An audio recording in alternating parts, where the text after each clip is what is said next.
Hello friends, তোমরা কেমন আছো? আশা করি ভালো আছো। আমি প্রিয়াঙ্কা। আজ বানাচ্ছি মাশরুম সর্ষে।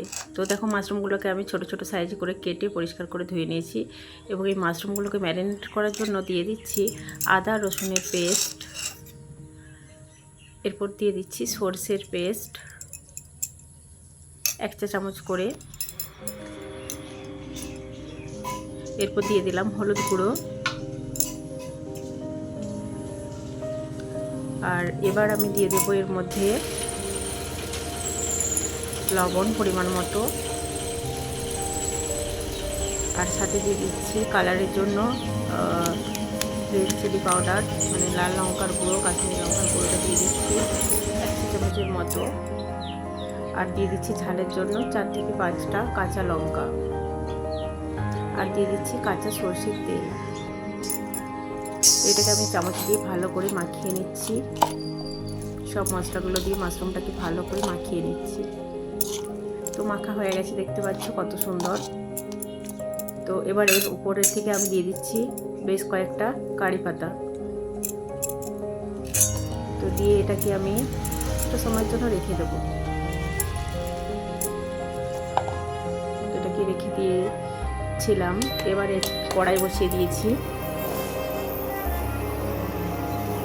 এবার ওই ম্যারিনেট করা মাশরুমটাকে আমি কড়াইয়ের মধ্যে ঢেলে দিচ্ছি।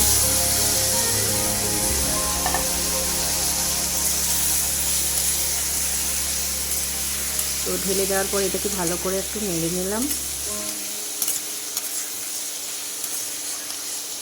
যাতে আরও ভালো করে মাখানো যায় মশলাটা।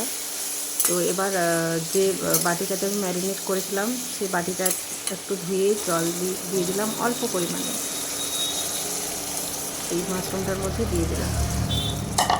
তো দিয়ে এটাকে আমি ভালো করে নেড়ে দিচ্ছি। তো এবার এটাকে আমি ঢাকা দিয়ে দেবো, কিছুটা সময়ের জন্য হতে দেবো, রান্না হোক কিছু সময়ের জন্য। তো এবার খুলে দেখি কতটা হয়েছে। তো দেখো ফুটে গেছে। এটাকে আরেকবার নেড়ে নিচ্ছি।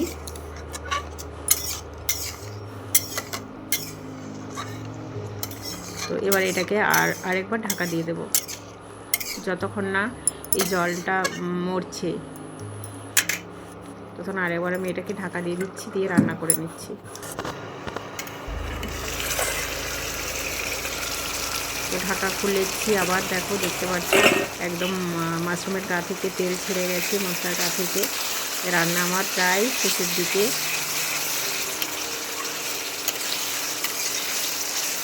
তো এভাবে তোমরা যদি রান্না করো অবশ্যই আমাকে কমেন্টে জানাবে। আর দেখতে কত সুন্দর হয়েছে, দেখতে পাচ্ছ, লোভনীয়। একদম গরম গরম থালা ভাতের সাথে এটা একদম জমে যাবে। তো এটা এবার হয়ে গেছে, দেখো কত সুন্দর একদম মাখো মাখো হয়েছে। এবার এটাকে আমি একটা প্লেটের মধ্যে আমি এটাকে সার্ভ করে নেব। আর পুরো ভিডিওটা অবশ্যই তোমরা দেখো। আর এটাকে আমি প্লেটের মধ্যে দেখো সার্ভ করে নিচ্ছি। দেখতেও কত সুন্দর হয়েছে দেখো, আর সেন্টটাও খুব ভালো উঠেছে। তো আমার রান্না কমপ্লিট। তোমাদের কেমন লেগেছে ভিডিওটা অবশ্যই কমেন্টে জানাবে। আর পুরো ভিডিওটা দেখার জন্য, আমার সাথে থাকার জন্য অসংখ্য ধন্যবাদ তোমাদেরকে। আর আমার চ্যানেলে যদি নতুন হয়ে থাকো, আমার চ্যানেলটাকে প্লিজ সাবস্ক্রাইব করে দিও। আর আমার ভিডিওটাতে লাইক কমেন্ট শেয়ার করে দিয়ে পাশে থেকো। তো সবাই ভালো থেকো, সুস্থ থেকো, আর এভাবেই আমার পাশে থেকো। তো এই বর্ষার দিনে গরম গরম ভাতে কিন্তু এটা একদম জমে যাবে।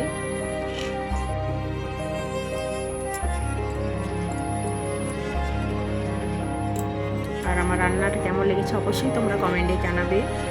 থ্যাংক ইউ সো মাচ সবাইকে আমার ভিডিওটা দেখার জন্য। সবাই ভালো থেকে সুস্থ থেকো। টাটা।